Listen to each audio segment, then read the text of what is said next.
There's a specific, really nagging frustration that I think every single language learner knows intimately. It's that moment when you realize you can discuss, say, the geopolitical situation in Europe, or maybe the plot of a complex sci-fi movie. Yeah. But if someone just looks you in the eye and asks, "So what did you do this morning?" hmm You completely freeze. Oh, that is the classic cocktail party problem. It really is. Exactly. You can handle the big abstract topics because you've studied the big vocabulary lists, the word for economy or philosophy. Right. But the mundane, the actual fabric of your daily existence, that is often a total black hole. A complete black hole. It's the paradox of fluency. You can debate the news, but you can't explain that you're just, looking for your toothbrush. Mm. And that is exactly why I am genuinely excited about the deep dive we are doing today. We're looking at a resource called Mastering the Language of Everyday Life. And specifically, we are taking apart a video lesson titled My Daily Routine in English, Learn English Fast. Now, looking at that title, I know what you're thinking. It sounds simple, maybe even a little too simple. I know, right? My daily routine. It sounds like something from grade school. Yeah, C-spot run. Exactly. But you really shouldn't let the simplicity fool you. When we actually unpacked this source, we found it's not just a vocabulary list. It's really a masterclass in the foundational architecture of fluency. That's a big claim, foundational architecture. Hmm? So our mission today is to figure out how this specific resource helps learners bridge that massive gap we just talked about. The gap between knowing random, impressive words and actually speaking confident sentences about your own life. Because if you think about it, if you can't describe your own life, you aren't really inhabiting the language. You're just a tourist in it.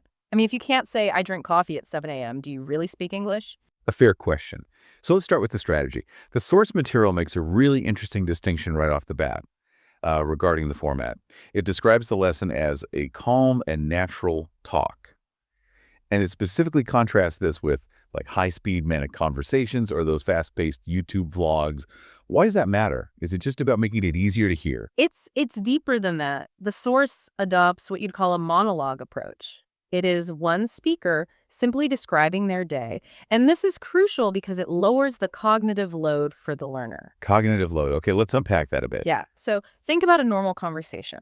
You're stressed, you're listening to the other person, but you're also frantically trying to predict what they'll say next. And you're simultaneously translating your own answer in your head and, worrying about your accent. It's exhausting. It's a multitasking nightmare. It is. So the source material eliminates that pressure. By using a monologue, which is specifically designed for the learner, you basically become a fly on the wall. So you're observing someone else's life without the threat of having to respond. You can just absorb. Precisely. It allows for what the source calls slow, clear, and repetitive input. And I really want to highlight that word, repetitive. Yeah, that's interesting because usually we see repetition as a bad thing, right? We want variety. We want novelty. We want to be entertained. In entertainment, sure. But in skill acquisition, repetition is the mother of retention. The source explicitly instructs the learner to pause, repeat, and copy. This shifts the whole experience from passive consumption like, watching Netflix, where you just let the language wash over you, to active participation. Pause, repeat, and copy. It sounds a bit like drilling military movements. Yeah. Or maybe sports drills. Or learning a musical instrument. That's what I always think of. You don't learn a piano concerto by listening to it once on Spotify. You learn it by playing the measures over and over and over until your fingers move without you thinking about them. The source mentions capturing sentence patterns. That is the key insight here. You aren't just memorizing the word breakfast. You are internalizing the rhythm of I eat breakfast. You're learning the container, not just the contents. I like that image, the container. So let's look at the contents of this container. The source breaks the day down chronologically, which is logical. We start with phase 1, the morning ritual. The universal starting line. Right, and the source lists specific vocabulary targets here. Waking up, brushing, breakfast, Again, I have to play devil's advocate here. These are the first words anyone learns. Why does the source spend valuable time on this? Is it just to be thorough? I think it's because of universality. No matter where you are from, no matter your culture, you wake up, you likely tend to your hygiene, you eat. This provides a safe psychological harbor for the learner. You don't have to expend mental energy explaining what you were doing. Everyone understands the concept of brushing teeth. You just have to map the new language onto that familiar action. So it reduces the friction. You aren't fighting the concept and the language at the same time. You're just focusing on the label. Exactly. And the source makes a really poignant point about confidence here. It says that mastering these first steps helps learners start speaking without fear or confusion. Without fear. That's strong language for a grammar lesson. But I get it. The fear of looking stupid is the #1 thing that stops people from speaking. It's accurate, though. Imagine you're trying to tell a story in a new language. Ah, If you stumble over the very first sentence, if you can't even say, I wake up at 7 a.m. smoothly, your confidence just takes a nosedive. oh yeah. You panic. You start sweating. But if you have those first 3 or 4 sentences locked down, rock solid, automatic, it gives you momentum. It's like sticking the landing on the first jump of a routine. It settles the nerves. You think, okay, I got the morning down. I could do this. And it buys you time to think about the harder stuff coming later. You aren't processing, I wake up. You're already thinking about, how do I say I took the bus? Speaking of harder stuff, let's move to phase 2. We've had our coffee. We're awake. Now we enter the daily grind. The source shifts focus to daytime activities. And this is where the world expands. You'll notice this shift in the vocabulary list the source provides. We move from the personal, physical sphere, your body, your bathroom, your kitchen, to the external world. The source highlights words like work, study, and responsibilities. It feels like a significant jump in complexity. We aren't just moving limbs anymore. We are navigating society. We're dealing with expectations. It is a contextual leap. But what I find fascinating in the source material is the emphasis on exact words. Yeah, I saw that. It claims these are the exact words and sentence patterns people use in daily conversations. And that is a subtle dig at traditional textbooks. You know the type. Old instructional materials often teach language that is grammatically correct, but just socially weird. Like, I shall proceed to my place of employment. Right. Or, I commence my labor. No one talks like that. If you say that at a coffee shop, people will think you're a time traveler. The source is teaching you, I go to work, I start studying.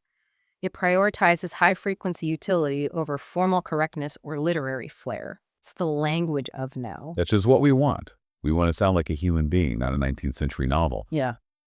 But does this simplicity come at a cost? Does I go to work limit you? I'd argue it liberates you. Once you have the core structure I go to, you can swap in anything. I go to the gym, I go to the park, I go to the moon. The structure is the asset. The specific destination is just the variable.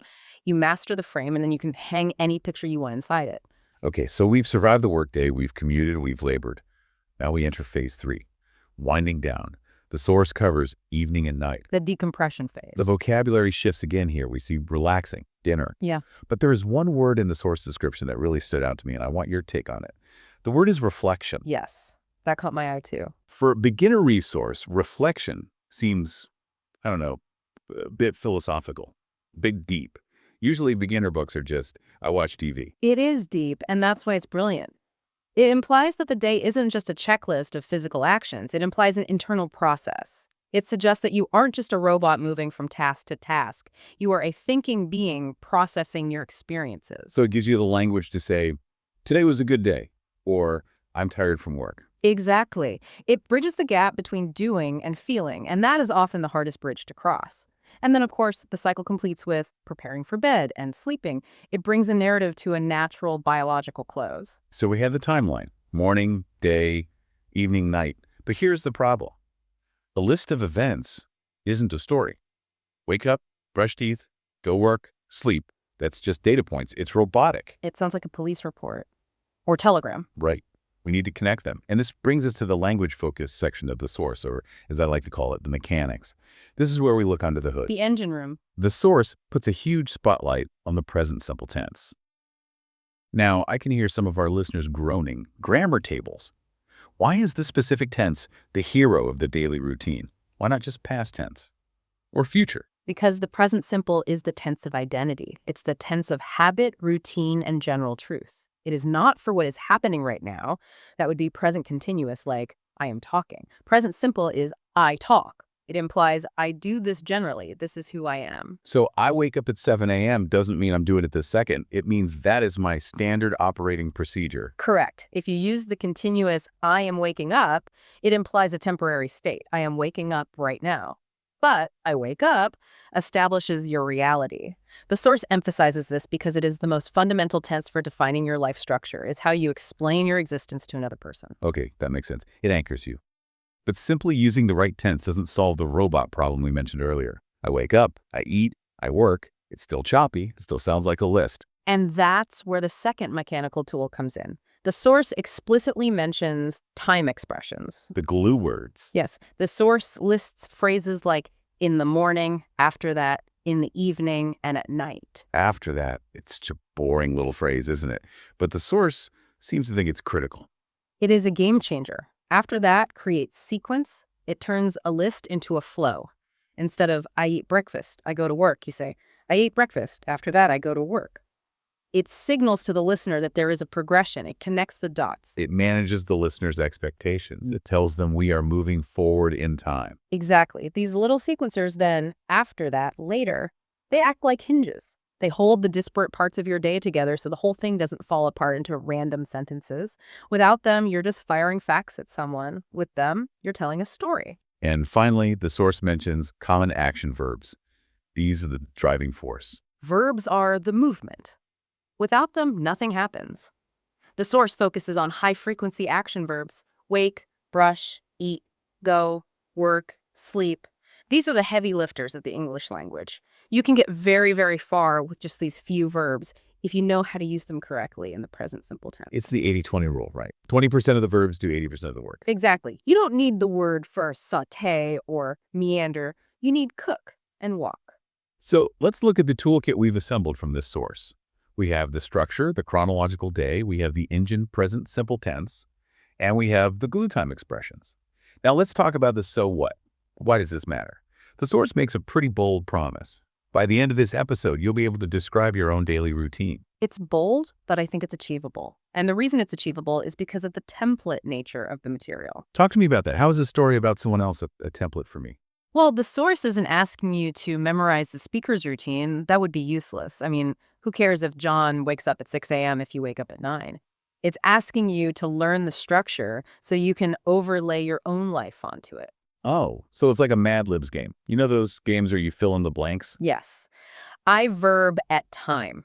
Yeah. That is the template. You keep the structure, but you swap out the variable. You might not have coffee. Maybe you have tea. But the sentence structure, I drink beverage, remains identical.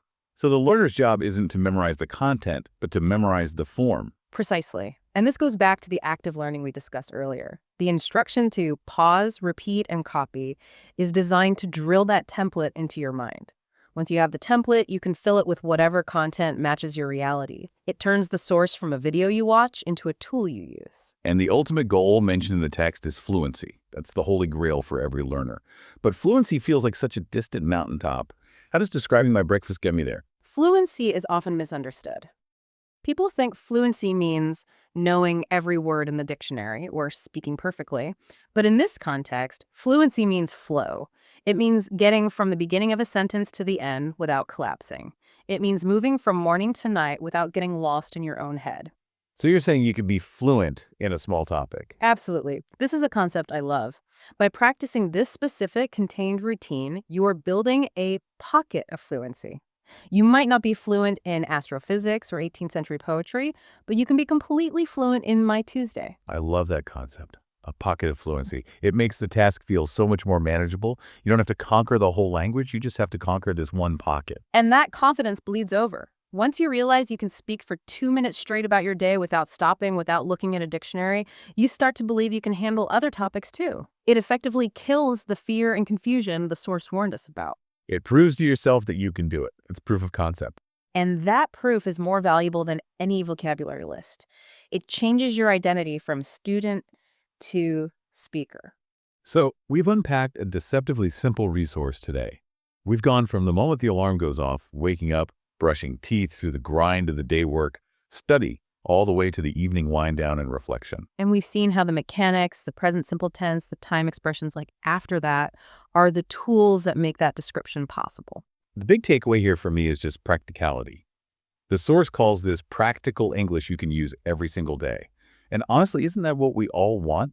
to be able to just exist in another language. Absolutely. Knowledge is most valuable when it is applied, and there is no application more immediate or more constant than describing your own existence. I want to leave our listeners with a challenge today. We talked about reflection earlier. I want you to try something. Later today, try to narrate your day in your target language, or even in English if you're learning it. But pay attention to the silence, the gaps, the moments where you stop speaking.